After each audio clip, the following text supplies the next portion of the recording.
First of all, I want to thank everybody for joining us. Also, appreciate everyone's well wishes on the call last week. As you can see, here at the house, continuing my isolation. As I complete the 10-day isolation, I feel strong, feel good. Looking forward to rejoining the team in person.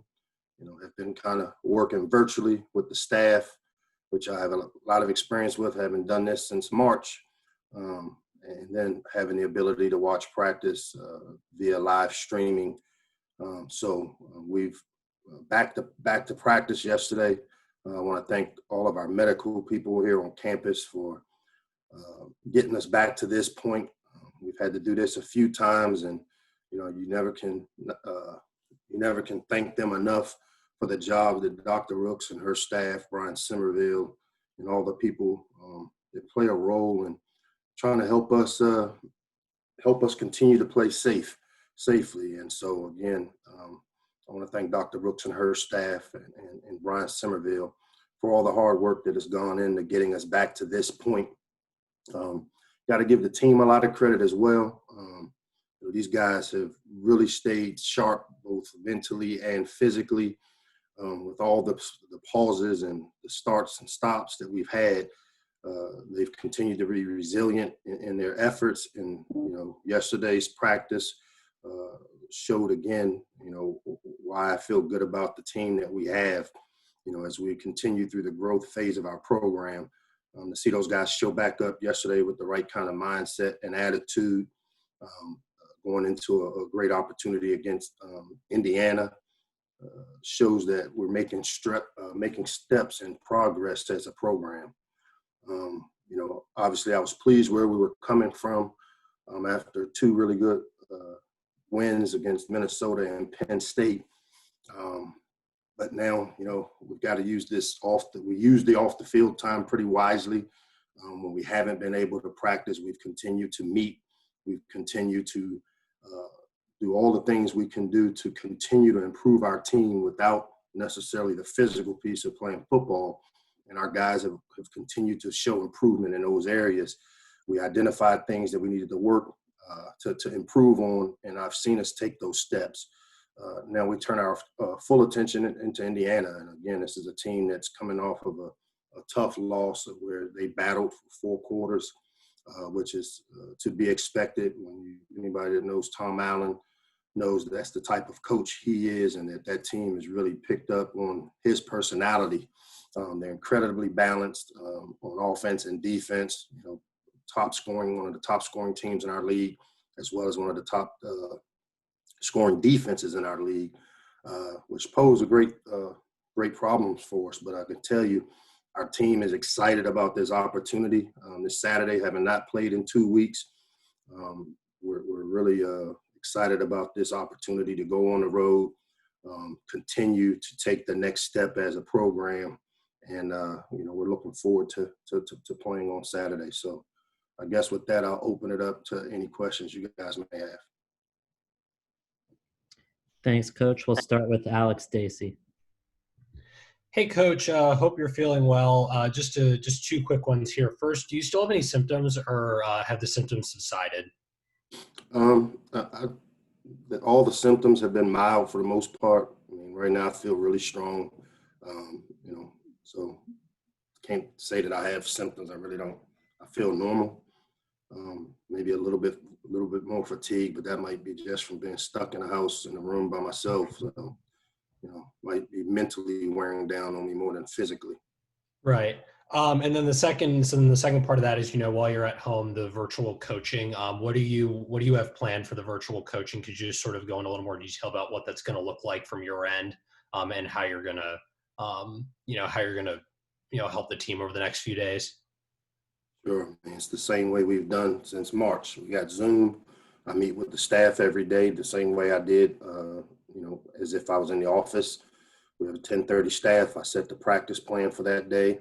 I met with the offense via Zoom last night to go through our normal Monday routine where we watch the blitz tape. We put our first and second down ideas together. I'll meet with the defense this afternoon to go through their installs. So, everything we're doing is the same exact schedule that we normally have. The difference is I'm not doing it in a face-to-face manner. I'm doing it via Zoom. It's something that we become accustomed to, and we become kind of experts at it. So really don't miss a beat, other than I'm not physically in the office, but all of the weekly scheduling of meetings and how we do our meetings and how we do our weekly game plan, none of that has changed at all. You know, the fact that, you know, we had a contingency plan, Chad Wells, our video guy, had a plan in place that if this were to happen. So, you know, yesterday I was able to watch practice live streaming, where I got a chance to see it in real time. Was able to make any adjustments and notes that I needed to make, and then, you know, met with the staff after practice to watch the film and do the things we normally do on a Monday. And so today is Tuesday for us, which is a short yardage goal line, as well as some more normal down and distance stuff. And so we've been implementing that parts of the game plans in all three phases. And so it's business as usual. The difference is that I'm not at the office physically, but all the meetings that we normally have and all the things that we typically do are being done just on a normal weekly schedule.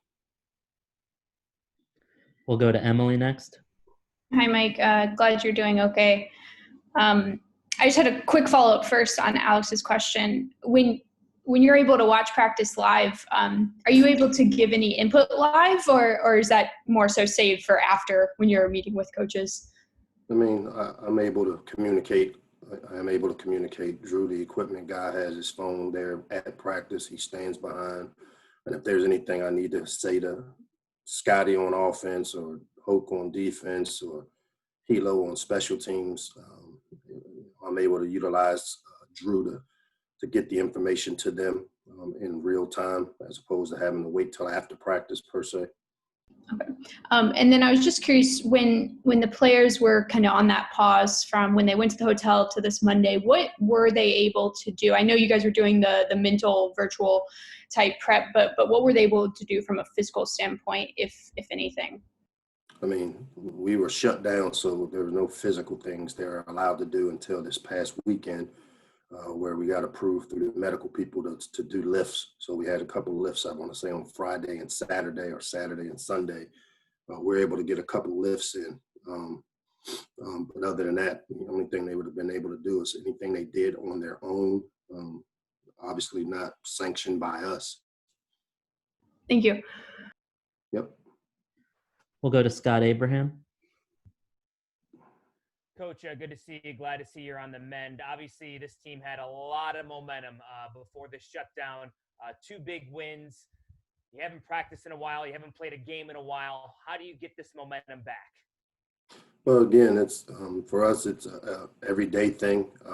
It's the habits and behaviors that we've started to create, maintaining those, which, you know, the expectation is, as we continue through the growth phase, the consistency piece of how we approach every game with the right kind of mindset more than anything. And so for us, not playing in 2 weeks, you know, obviously for a young team doesn't have a lot of experience, you want to play as much as you can to build your toolbox of experience. And so missing 2 weeks of work, you know, I hope that the youth serves us well, again, as it has shown us the last couple of weeks, that, you know, sometimes when you are young, they don't realize that you need to play every week. So I'm hoping that we can have youth serve us well. They show up with the right kind of mentality that we've had, which I expect us to do. You know, and it's up to us to build our own momentum. You know, each game has its own shelf life, and this was no different. The one in Indiana, it's its own lifespan, and we've got to do our part this week with the type of preparation that we've had when we've had success, and show the consistency with that type of preparation. And like I said, so far so good in how our team has responded. Today and tomorrow are 2 big work days for us, and you know, obviously getting our conditioning back intact. This will be the first couple of days we've been in pads, where we'll get the thud and hit a little bit to again work on the physicalness that we need to have to play a tough game like this Saturday's game against Indiana. And a quick follow-up. Obviously, you've had plenty of time to kind of reflect being in quarantine. Have you done any second guessing of wondering how this outbreak, 30 positive tests in a 2-week span happened, and can you kind of maybe, I wouldn't say more of appreciation, but more of a respect for the virus itself and the way it can spread so quickly? I don't ever think we disrespected what this virus was all about, Scott. We've taken this very seriously. And, as I've said before, the virus is a microcosm of what's going on in our society, what's going on in the DMV area. And we're no different. Obviously we've got 18 to 22-year-olds that we're asking to make behavioral change to how they live their life. And for the most part, I feel good about how our team has responded and have chosen to live their life. So by no means have we ever felt as though, or I felt as though we've taken it lightly or looked at it any differently. We've approached COVID as, like I said, every week, they're one of our top opponents because we've got to deal with them and who we play. So, I've always appreciated kind of what COVID brings and what it is, and we'll continue to support the medical processes that our medical people put in place to continue to try to protect our players and allow us to put them out on the field safe and healthy. Thanks, Coach. Yep. Go to Lila. Hey, Lox, I'm happy to hear you're doing well. Hey, Lila, how you doing? Good. Just like you mentioned, just the team having, that mentality of coming back and kind of immediately getting back to it. But just over the past 2 weeks and what I'm sure was like, a difficult time of not being able to play those games. And in what specific ways did you see them kind of rally together during, those past 2 weeks? I think the biggest thing is just the ownership they've taken in the team. When you have these type of pauses, obviously, there's a lot of thought that goes into some of the things. A lot of players have the different mindsets of whether or not we can continue to fight through it. And, the stop and start piece is what's really tough mentally on some of the players that we have. And, but I can just tell you that the leadership group on this team, our leadership committee of players have really taken ownership of the team and have become the voice of it. And I've spent a lot of time dealing with our leadership council pretty much on a daily basis as to decisions that we're making and how we're moving forward. And I can tell you that the leadership on the team is really starting to show through. As I've said before, a coach-driven team is just usually a good team, whereas a player-driven team is usually a great one. And I'm starting to see the leadership that we want and that we're going to need to have be represented in our team. And to me, that's the biggest thing. Right. And what were kind of those conversations like with the leadership council, or kind of your message to the team, just trying to help them, especially with the young guys, just kind of getting through this time? Well, I think the biggest piece of it is just understanding that we've said from day one, it's going to take all of us to, 1 through 110 during this season. And it couldn't be reflected more than where we are now in terms of, needing every player on our team to play a major role in helping us continue to move it forward.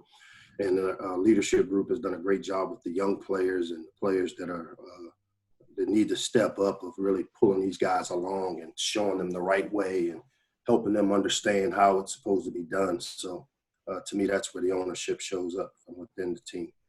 Thank you. Yep. Go to Andy Koska. Hey, Coach. Glad you're feeling better. I just wanted to check. I know the Big Ten has a 21-day period before players get back.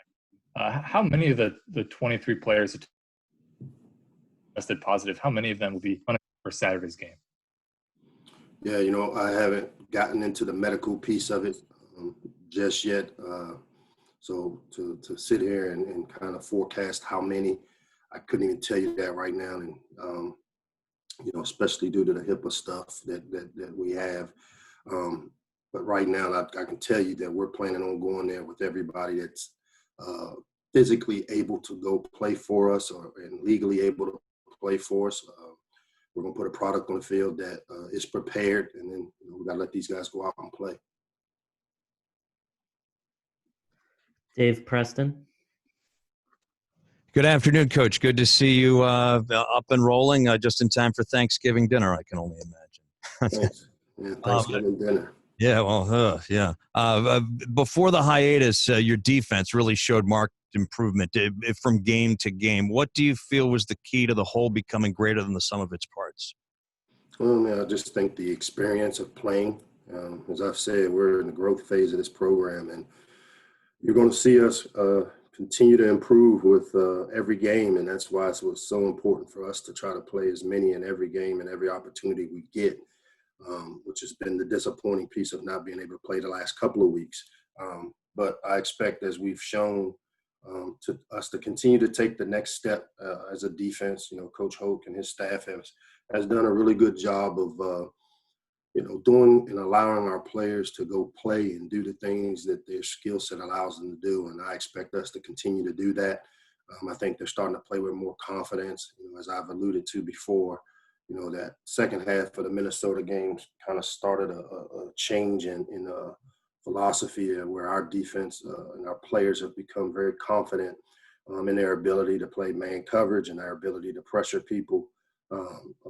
And John and his staff has done a really good job of, doing and calling things that our players can execute. So hopefully we can continue that upward trend this weekend against a really talented offense, a really talented quarterback in Michael Penix, and those receivers he has. So hopefully we can continue to challenge and take the next step.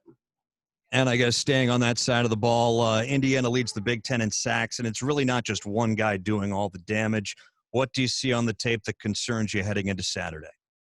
Well, I mean, they're a big pressure team now. They usually do it from multiple ways. Their zone pressures mostly on first and second down. 80% of the time they're bringing some extra guys. And so, what we've got to do is manage and execute. We do some things on offense that I think are pretty unique that prepare us for teams that do these types of bring this type of pressure. So, it's just a matter of us being able to execute our stuff against pressure.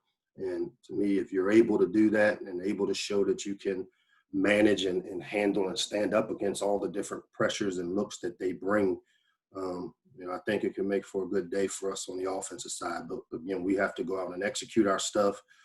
We expect them to pressure 80% of the time, 80% of the downs. And now we just got to have our guys make the plays they need to make under the pressure. And we've shown that we have that ability, but now we got to show we can do it consistently. Thanks again, Coach. We'll go to Ed Lee. Mike, to follow up on Andy's question, if you don't have as many as 23 players on the team available for Saturday, how concerned are you about playing Indiana shorthanded? I'm not concerned at all. As I said before, we got 100. We had started out with 110 players. We anticipated, in the way we've developed this team, is that whether you were player number 1 or player number 110, we've tried to develop this team knowing that COVID would be an issue and the respect that we have for COVID in terms of its effect on your program.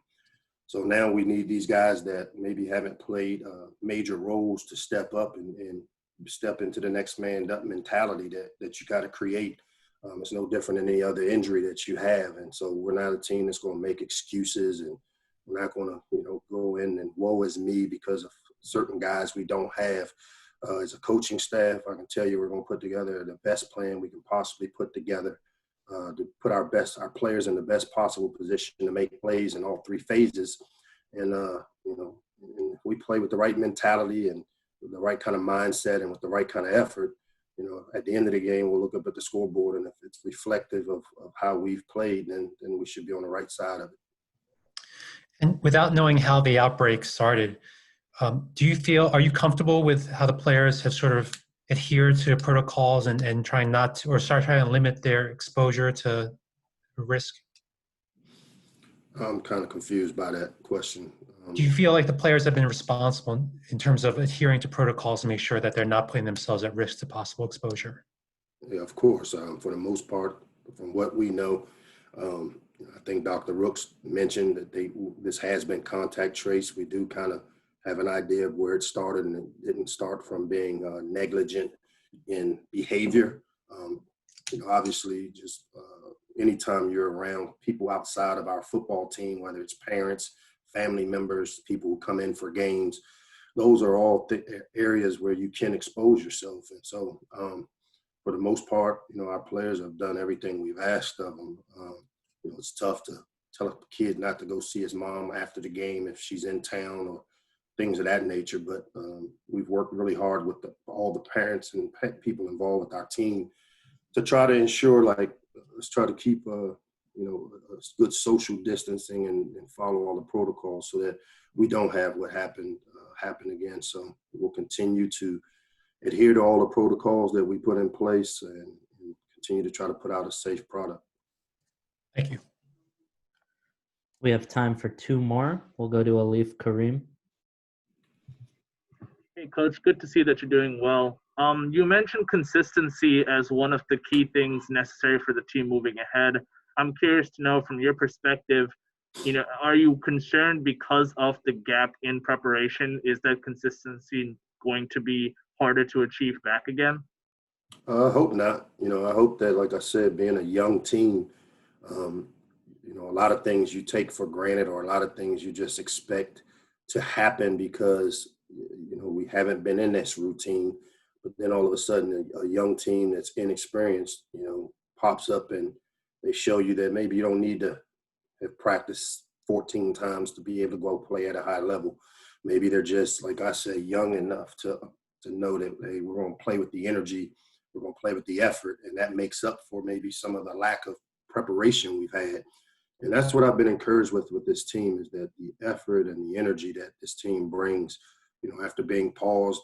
I know yesterday was a spirited practice for them. They came out and had high energy throughout the course of it. Every opportunity they've gotten to get back into the swing of playing football again, they've responded the right way. And to me, I think that's what I expect, or that's what we expect to see here this week.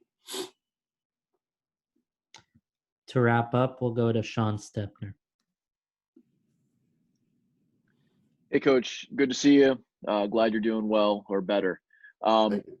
Earlier, you said that your leadership is starting to show through during this time, during these last couple weeks. And my question was kind of specific to your quarterback, Talia. Obviously, the last 2 games, he's taken control. He's taken a leadership. Obviously, he's the quarterback and, the results on the field. Off the field, from what you've seen or heard from Talia, how has he been these last 3 weeks? I mean, Leah has been one of the unspoken leaders since he's kind of gotten here. He's a guy that, because of the nature of the position he plays, it naturally happens. We've tried to do as much as we can to take pressure off of that position group, whether it was with Lance or Leah, in that we want them to have the natural leadership that comes with being a quarterback, but we also want them to be able to grow, as both are young players at the position. But there's no doubt that his approach and the way he practices and the way he prepares really stands out. And he's been one of those galvanizing forces in terms of pulling our team together.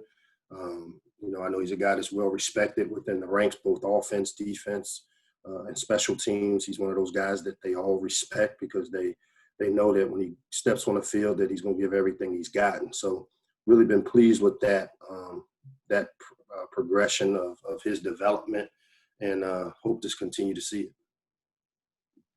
Thanks, Coach. Appreciate you guys.